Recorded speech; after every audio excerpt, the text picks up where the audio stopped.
हम सभी को पता है कि अगर हम किसी भी गैस के इंडिविजुअल पार्टिकल की वेलोसिटी के साथ डील करेंगे तो 100% श्योर है कि आप उसकी डायरेक्शन के बारे में डेफिनेटली भाई आप ये कहोगे कि एक्स डायरेक्शन में मूव करेगा कि वाई में मूव करेगा कि जेड में मूव करेगा, ये बात कोई श्योर नहीं है।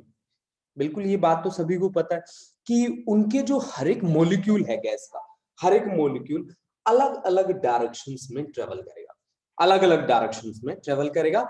उनकी वेलोसिटी, उनकी जो स्टेट है वो बार बार क्या होगी, चेंज होगी। मैं आपको बता दूं कि आप यहां किसी भी गैस से डील कर रहे हैं और किसी पर्टिकुलर टेम्परेचर पे डील कर रहे हैं तो 100% श्योर है उनके पास काइनेटिक एनर्जी होगी, जिसके लिए एक्सप्रेशन आपने एक सिंगल पार्टिकल के लिए विद 3 डिग्री ऑफ फ्रीडम आपने किया है 3/2 kb into t, where kb is Boltzmann constant and t be the absolute temperature, t be the absolute temperature। तो यानी कि आप यहां से क्या कहते हैं कि kinetic energy is directly proportional to temperature, kinetic energy is directly proportional to temperature. तो James Maxwell Clerk James Clerk Maxwell बोलते हैं इसको ना, क्लार्क मैक्सवेल है ना। तो इसने डेराइव किया था स्पीड के लिए एक एक्सप्रेशन जिसमें उसने फाइंड किया नंबर ऑफ पार्टिकल। मैं आपको ये बता दूं कि ये जो वैल्यू थी ये अप्रोक्सीमेट वैल्यू थी, एग्जैक्ट वैल्यू नहीं थी ये, ठीक है। तो उसने नंबर ऑफ मॉलिक्यूल्स निकाला lying in the range V2 V plus dV, this is the number of molecules, ठीक है ना, number of molecules lying in the range V2 dV that was equal to 4 pi n m upon 2 pi kb into t, kb is Boltzmann constant, t is the temperature जिस पे हम काम कर रहे हैं, इसकी पावर 3/2 और v स्क्वायर और into e raise to power minus of m v square upon 2 kb into T, 2 kb और इंटू टी। ये था मैक्सवेल का स्पीड डिस्ट्रीब्यूशन लो। मैं आपको बता दूं यहां पे ये जो एनवी है उसको किसके इक्वल रखा गया था, NV is nothing but equal to D N upon DV. मैं आपको बता दूं कि यहाँ नंबर ऑफ मॉलिक्यूल्स यानी कि डीएन का मतलब है वो number, DN be the number of molecules lying in the range,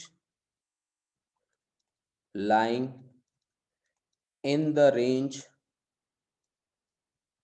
V2 V plus dV, V plus dV इस रेंज में लाई करते हैं भाई बच्चा, है ना, इस रेंज में वो लाई करते हैं, V से लेकर V प्लस dV रेंज में लाई करते हैं। यहाँ पे M जो है हमने स्मॉल m जो लिया है वो mass of a single molecule लिया है, n हमने जो लिया है वो total number of molecules of the gas लिया है, kb बोल्ट्जमैन कांस्टेंट है, v वेलोसिटी है और कोई है यहाँ पे t टेम्परेचर है, ठीक है। तो ये फॉर्मूला आपको डायरेक्ट याद करना पड़ेगा न्यूमेरिकल पर्पस के लिए, ठीक है। अब बात आती है मोस्ट प्रोबेबल स्पीड की, मीन और एवरेज स्पीड की और रूट मीन स्क्वायर स्पीड की। तो इन तीनों की बातें हम करते हैं। देखिए अब मेरे पास पहली बात क्या है, most probable speed, most probable speed, most probable speed. देखो बच्चा इसके साथ हमें कैसे डील करना है, मोस्ट प्रोबेबल के साथ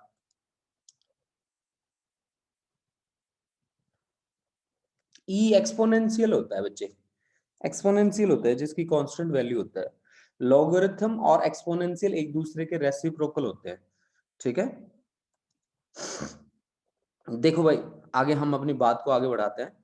देखो मैंने क्या कहा कि हमें किसके साथ डील करना है, हमें डील करना है मोस्ट प्रोबेबल स्पीड के साथ, हमें डील करके चलना है, ठीक है। देखो मोस्ट प्रोबेबल स्पीड में हम क्या किस तरह से निकालते हैं, यानी मोस्ट प्रोबेबल नाम से हमें पता है कि ज्यादातर जो पार्टिकल स्पीड रिप्रेजेंट कर रहे हैं उसको आप क्या बोल के चलेंगे, मोस्ट प्रोबेबल बोल के चलेंगे, जिसकी वैल्यू हमारे पास रहती है under root 2 kb into t. kb is the Boltzmann constant, t is the temperature, divide by m be the mass of the particle.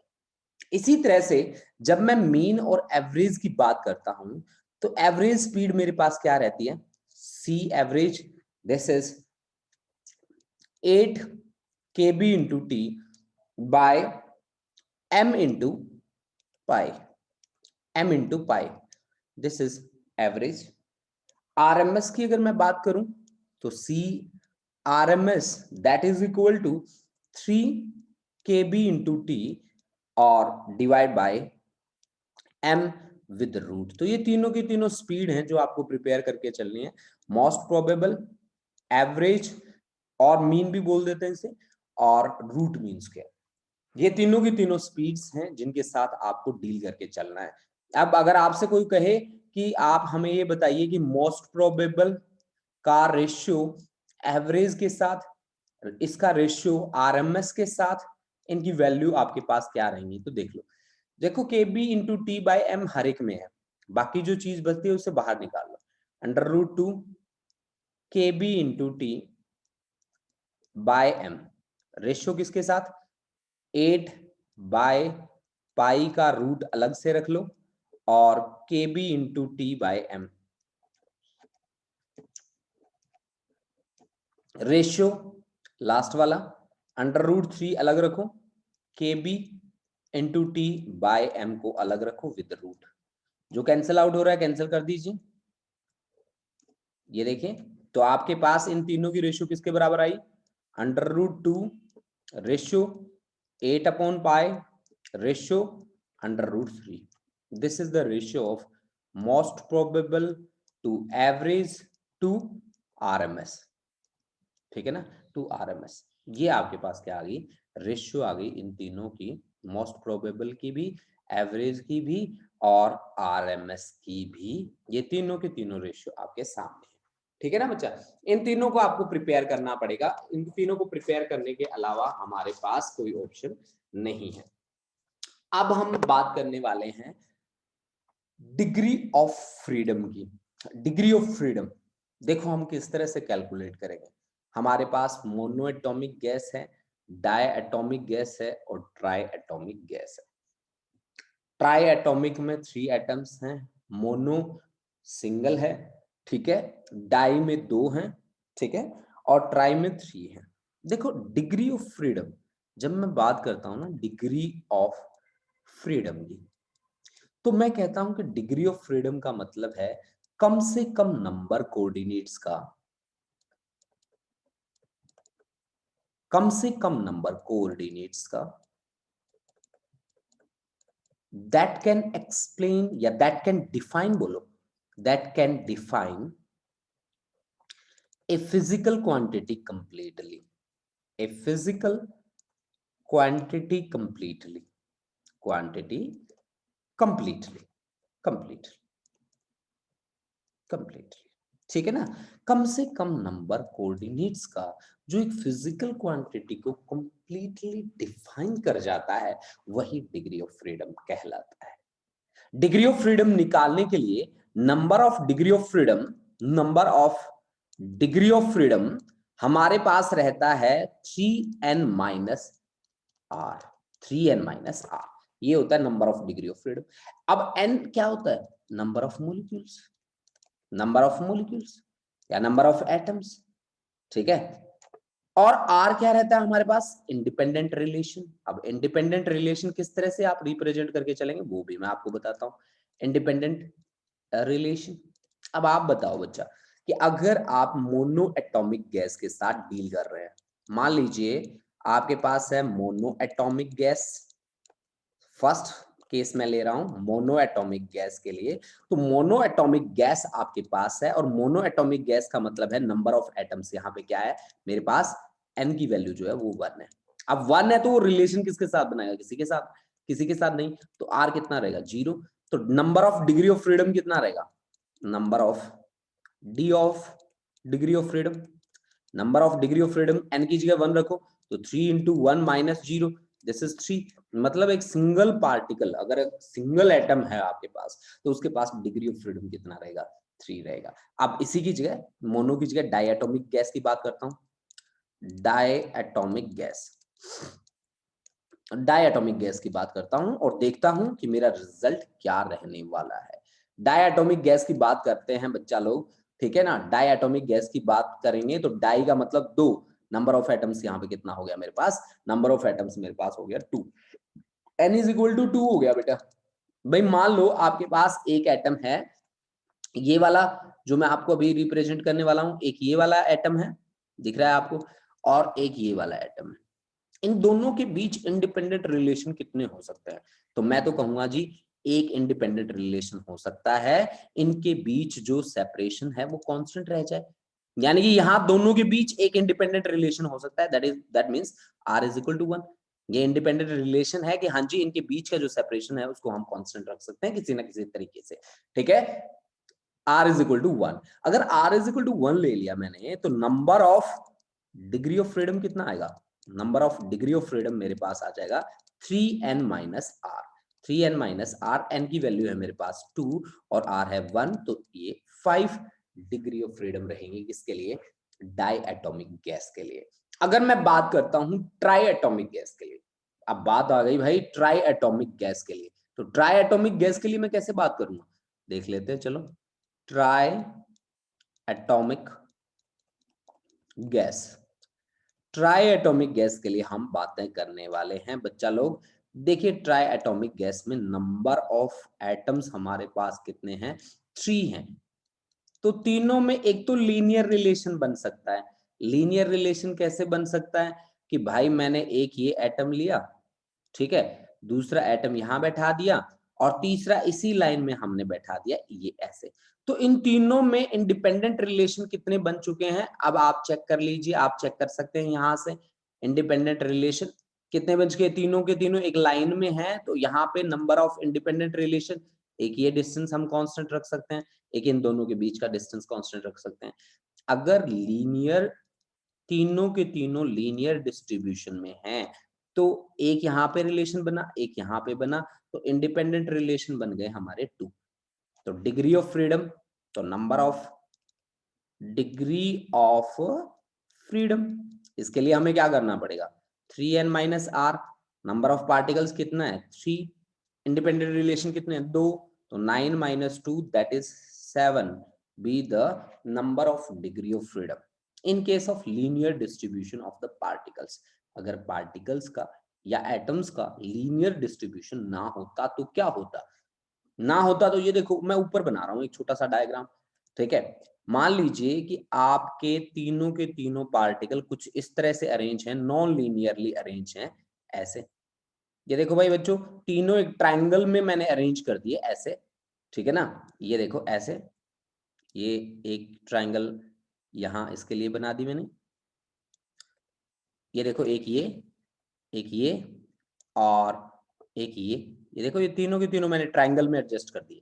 तो यहाँ पे नंबर ऑफ इंडिपेंडेंट रिलेशन कितने हो गए, एक यहाँ पे, दूसरा यहाँ पे और तीसरा यहाँ पे, तो नंबर ऑफ इंडिपेंडेंट रिलेशन मेरे पास 3 हो गए, ठीक है ना, 3 इंडिपेंडेंट रिलेशन हो गए। तो number of degree of freedom कितना आ गया, number of degree of freedom this is 3, n है हमारे पास 3 और r भी अब 3 है, तो 9 माइनस 6 हमारे पास डिग्री ऑफ फ्रीडम होगा अगर नॉन लीनियर डिस्ट्रीब्यूशन हो पार्टिकल्स का उस कंडीशन में। अब बात करते हैं कि स्पेसिफिक हीट हमारे पास उसकी वैल्यूज क्या क्या रहेंगी अगर मैं मोनो एटॉमिक गैस यूज करता हूं, अगर मैं डाई यूज करता हूं, अगर मैं ट्राई एटॉमिक गैस यूज करता हूं, तो मेरे पास उनकी वैल्यूज क्या क्या रहेंगी। मेरे को स्पेशली डील करना है किसके साथ, स्पेसिफिक हीट वाले कॉन्सेप्ट के साथ।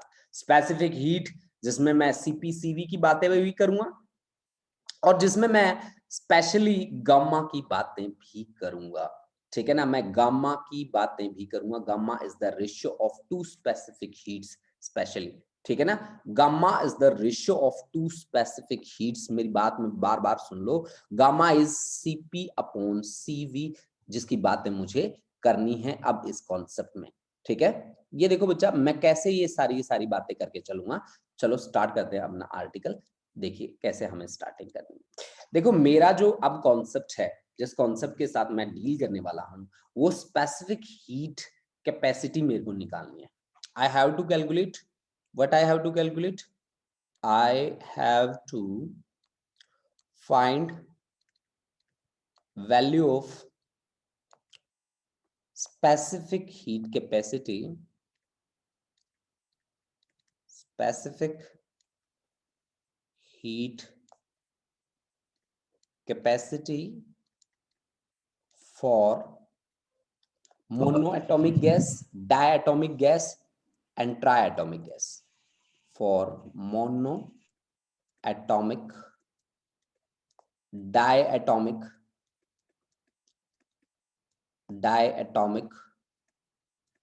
and triatomic gas. Triatomic gas, ठीक है। मेरे को मोनो, डाई और ट्राई तीनों के लिए बात करनी है, ठीक है ना। इन तीनों के लिए मेरे को कैलकुलेट करना है specific heat capacity. Specific heat capacity for mono atomic भी मुझे डील करना है, डायटॉमिक भी मुझे डील करना है और ट्राई एटॉमिक के लिए भी मुझे डील करना है। तो स्टार्टिंग करता हूं मैं बिना टाइम वेस्ट करे हुए मोनो एटॉमिक गैस के लिए। देखो बच्चा लोग, बड़ा ही इजी कॉन्सेप्ट है मोनो एटॉमिक गैस के लिए। मोनो एटॉमिक गैस, देखो भाई कैसे आप डील करोगे और कैसे आप अपने कॉन्सेप्ट को बना के चलोगे, इस बात पे थोड़ी सी चर्चा करते हैं। देखिए कैसे, देखो बच्चा, हमारे पास है mono atomic gas. Number of atoms कितना है यहाँ पे? एक है। डिग्री ऑफ फ्रीडम कितना है? 3 है। ये बातें आपकी क्लियर है? क्लियर है। अब आप मेरे को बताओ कि एवरेज काइनेटिक एनर्जी कितनी होती है पर मॉलिक्यूल, पर molecule with 3 degree of freedom. 3 degree of freedom, वो हमारे पास क्या आई थी उसकी वैल्यू? उसकी वैल्यू आई थी 3/2 kb into T. With 3 degree of freedom था ये, क्योंकि वहां पे पार्टिकल आपका फ्री था। हाँ, अगर यहाँ पे एवरेज काइनेटिक एनर्जी पर molecule with 1 degree of freedom होता ना, तो उसकी वैल्यू होती है हमारे पास 1/2 kb इंटू टी। ध्यान रखना बच्चा।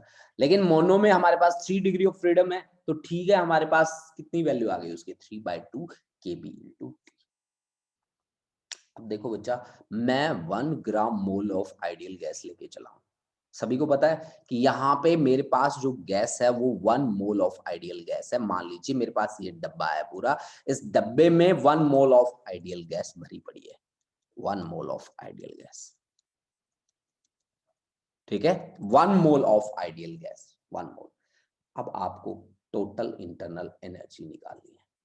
टोटल इंटरनल एनर्जी आप कैसे निकालेंगे? मोनो एटॉमिक गैस की टोटल इंटरनल एनर्जी आप निकालेंगे कैसे? एक मॉलिक्यूल की काइनेटिक एनर्जी कितनी है जिसके पास 3 डिग्री ऑफ फ्रीडम है? 3/2 kb into T. This is for 1 molecule. अब नंबर ऑफ मॉलिक्यूल कितना है?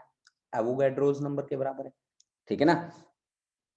एवोगैड्रो नंबर के बराबर है, तो this becomes equal to 3/2 kb into Avogadro's number into temperature. यानी कि kb इंटू Na ये किसके बराबर होता है? आपका गैस कांस्टेंट के बराबर होता है। This is 3/2 RT, this is gas constant. आप लिख दो कि बोल्ट्जमैन कांस्टेंट को जब मल्टीप्लाई करते हैं एवोगैड्रो नंबर के साथ, तो वो हमें किसकी वैल्यू प्रोवाइड करता है? गैस कांस्टेंट की वैल्यू प्रोवाइड करता है, यानी कि R की वैल्यू प्रोवाइड करता है। R be the gas constant. ठीक है, यहां तक बात सभी को समझ में आ गई। अब देखो, 2 तरह की स्पेसिफिक हीट होती हैं। एक होती है भाई molar specific heat at constant pressure, एक होता है कांस्टेंट वॉल्यूम। अगर मैं वॉल्यूम को कांस्टेंट ले लूं, तो फर्स्ट लॉ ऑफ थर्मोडायनेमिक्स क्या कहता है? According to first law of thermodynamics, at constant volume, पहले मैं यहां लिख देता हूं, एट कांस्टेंट वॉल्यूम, अगर हमने वॉल्यूम को कांस्टेंट रखना है तो इसका मतलब क्या है कि डीवी चेंज इन वॉल्यूम क्या होगा, हमेशा जीरो होगा। At constant volume DV is equal to zero. DV अगर जीरो हुआ तो from first law of thermodynamics, from first law of thermodynamics, first law of thermodynamics, thermodynamics का फर्स्ट लॉ क्या कहता है?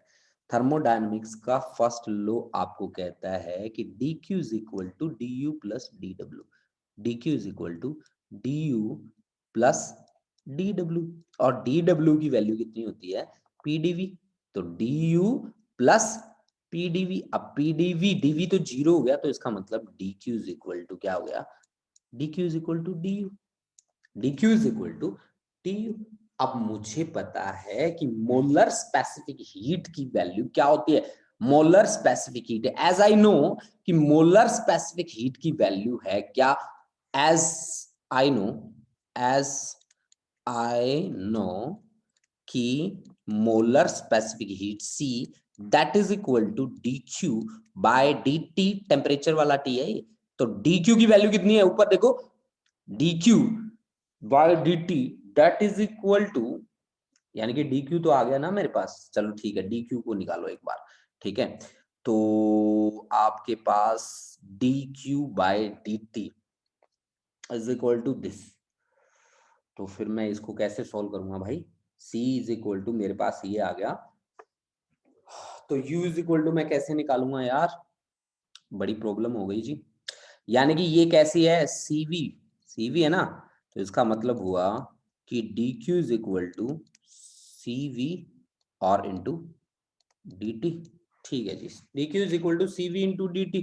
अब बात को फिर मुझे बढ़ा चढ़ा के लिखनी पड़ेगी, कैसे कि dq की वैल्यू आ गई cv इंटू dt, तो फिर यहां से dq की जगह लिख दो cv और into dt that is equal to du, यानी कि cv is equal to du by dt। अब d by dt of u की वैल्यू कितनी है जी, u की वैल्यू है 3/2 r इंटू टी। अब जी इसका आप लोगे डेरिवेटिव, तो 3/2 r dt by dt, dt by dt से dt बाय dt कैंसिल हो गया, यानी कि cv की वैल्यू जो है वो आपके पास आ गई कितनी, 3/2 r के इक्वल आ गई, 3/2 r के इक्वल आ गई। अब आपको याद आया होगा इस टाइम पे मेयर्स फॉर्मूला, और वो मेयर्स फॉर्मूला आपको क्या कहता था, वो मेयर्स फॉर्मूला आपको कहता था कि cp minus cv is equal to r। According to Mayer's formula, Mayer's formula, Mayer's formula आपको कहता था कि cp माइनस cv, cp है molar specific heat at constant pressure minus molar specific heat at constant volume, that must be equal to r, cp minus cv is equal to r, ठीक है ना, cp minus cv is equal to r। तो भाई आपके पास cv की value तो है, कितनी है, तो cp माइनस cv की वैल्यू है 3/2 r that is equal to r, यानी कि cp की वैल्यू कितनी बनी, r प्लस 3/2 r, 3/2 r, यानी कि ये बन गई जी 5/2 r, cp की वैल्यू आ गई 5/2 r, यानी कि cp की वैल्यू भी आ गई, cv की वैल्यू भी आ गई, this is equal to cp। मेरे को क्या चाहिए, स्पेसिफिक हीट कैपेसिटी चाहिए ना मेरे को। स्पेसिफिक हीट कैपेसिटी की कैसे निकालते होते हैं, वो निकालते होते हैं गामा से, gamma is nothing but equal to cp divide by cv। cp की वैल्यू कितनी है, cp की वैल्यू है 5/2 r, और डिवाइड करना है इसको किससे, 3/2 r से, है ना, r से r गया, रिजल्ट कितना आया है 5/3, 5/3 मीन्स 1.67, ये आपके पास आ गई गामा की वैल्यू, किसके लिए, फॉर मोनो एटॉमिक गैस के लिए। ये आपके पास जो कॉन्सेप्ट है, अब इस कॉन्सेप्ट को कट कॉपी पेस्ट करना है, कट कॉपी पेस्ट करना है कहां पे, डाया में और ट्राया में। अब कैसे काम करना है आप लोगों को, चलो स्टार्ट करते हैं, इसका एक स्क्रीनशॉट ले लो अच्छा सा, और तब तक मैं आप लोगों की अटेंडेंस भी मार्क कर देता हूँ, ठीक है। जितने बच्चे बैठे हैं एक स्क्रीनशॉट लो फटाफट से, जैसे ही स्क्रीनशॉट लोगे तब तक मैं अटेंडेंस आपकी मार्क कर चुका हूँ, उसके बाद हम आगे बढ़ेंगे, ठीक है। अमरवीर, हरलीन कौर, ईशान किशोर, जसलीन, कंवल, खुशदीप, मनिंदर सिंह, नवदीप सिंह, पाहुल प्रीत और प्रिंस सिंह चौहान, रोमिका, सहज और वंशिका। आजकल परबलीन नहीं दिख रही, परबलीन, परबलीन है, एक है अंशिका, अंशिका नहीं है, अंशिका भी रेगुलर बच्चा था, एक है अमन, अमन भी नहीं आ रही, ठीक है। तो इनके कोई फ्रेंड है ना तो उनको बताना, ठीक है, कि भाई क्लास अटेंड कर लो, लास्ट टाइम है, दिक्कत हो जाएगी, ठीक है। पढ़ लो, कुछ कॉन्सेप्ट्स क्लियर हो रहे हैं, कॉन्सेप्ट क्लियर करके अपना बहुत ही अच्छा 11th क्लास को प्रिपेयर करो, है ना। हाँ जी,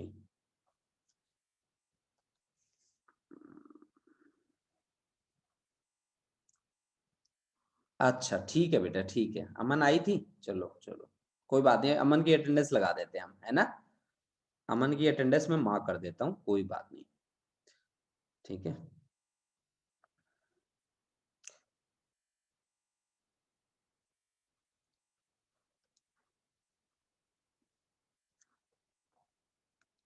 हाँ जी, नेक्स्ट देखिए, नेक्स्ट हमें किसके साथ डील करना है।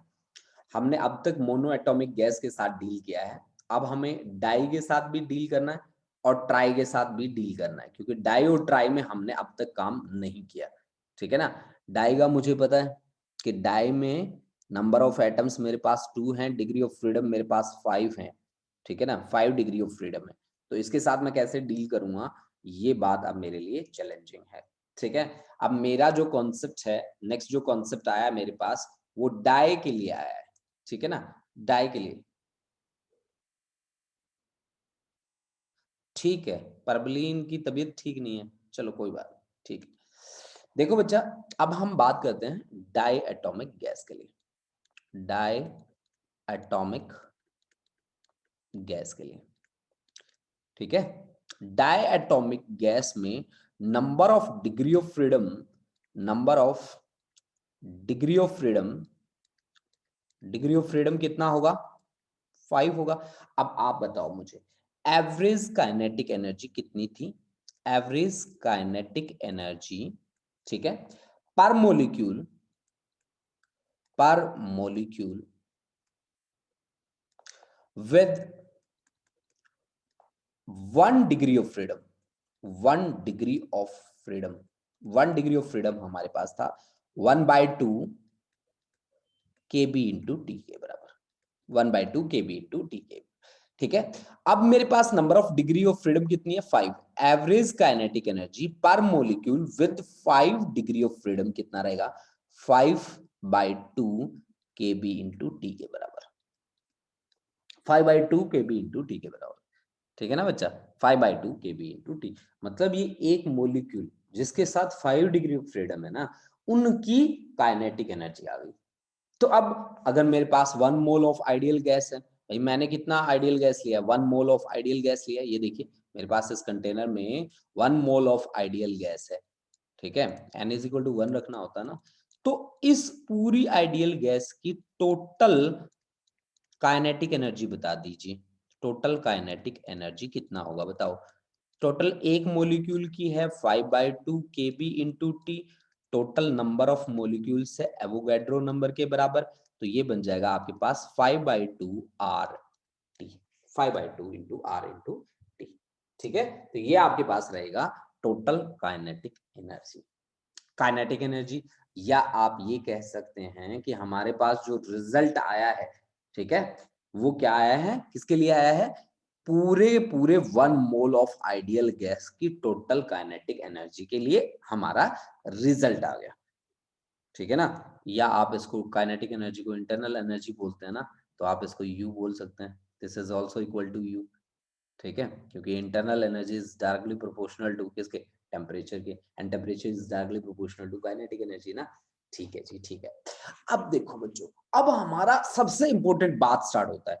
सबसे इंपॉर्टेंट बात क्या स्टार्ट होता है कि eight constant volume, at constant volume, constant volume, volume अगर मैं कांस्टेंट लूं, वॉल्यूम, कांस्टेंट वॉल्यूम के लिए आप वर्ड यूज करते हो molar specific heat at constant volume, C V. And C V is nothing but equal to, किसका इक्वल होता है जी, dq by dt। And dq, if volume is constant then dq is equal to du। कहां से पता चला, from first law of thermodynamics.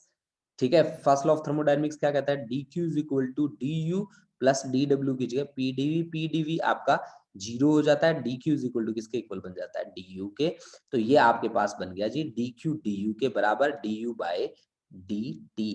u की वैल्यू कितनी है भाई, d by dt of u की वैल्यू है जी 5/2 r इंटू t। तो t से t कैंसिल हो गया, आपके पास बचा केवल और केवल 5/2 r। This is equal to cv, है ना, ये cv आ गया आपके पास। अब देखो भाई बच्चा लोग, as cp minus cv is equal to r, cp minus cv is equal to r, तो आपके पास cp की वैल्यू कितनी होगी, cp की वैल्यू होगी r plus cv। r plus cv की वैल्यू कितनी निकाली अभी अभी, 5/2 r। तो ये आपके पास क्या बच गया, 7/2 r। This is equal to cp। आपको क्या चाहिए, गामा। गामा क्या होता है, cp divide by cv। cp को cv से डिवाइड करेंगे तो क्या आएगा, 7/5, तो 1.4। This is the final answer. ठीक है, सही है कि नहीं है, सभी बच्चों को समझ में आया कि नहीं आया। ठीक है, कॉन्सेप्ट मेरे ख्याल से सभी बच्चों का क्लियर होगा। ठीक है, जहां तक मुझे अंदाजा है।